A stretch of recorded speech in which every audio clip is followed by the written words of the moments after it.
What's the history of DC Duck Tour amphibious vehicles?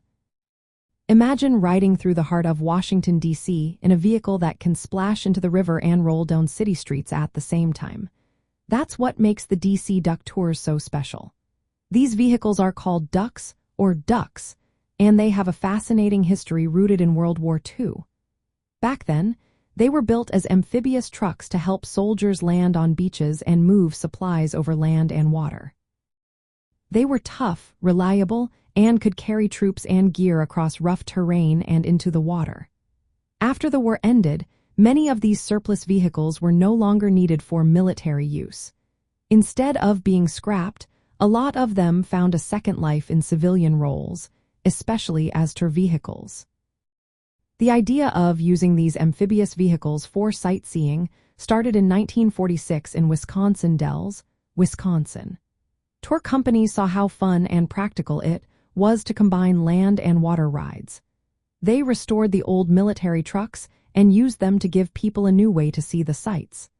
The concept quickly caught on and spread to other cities, including Washington, D.C. Here, the tours used restored ducks to take visitors past iconic landmarks like the Washington Monument and the Smithsonian museums.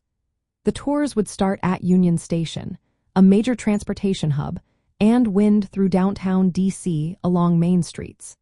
Then, the vehicles would splash into the Potomac River for a water view of the city's skyline and monuments.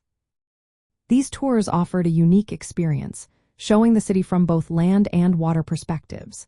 They also provided entertaining narration about the history and sights of Washington, D.C. The vehicles themselves added to the fun, with their vintage look and ability to operate on different surfaces. Over time, the popularity of these tours grew, and they became a favorite activity for visitors wanting a different way to explore the city. However, like many tour companies, the DC Duck Tours face challenges. Safety concerns and new regulations led to some of these amphibious vehicles stopping operation. Despite that, the history of these vehicles remains a part of Washington, D.C.'s story.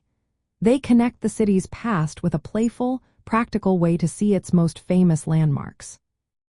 Today, the legacy of the duck and the fun of riding in a vehicle that can go from city streets to river waters continue to inspire curiosity about this unique mode of transportation.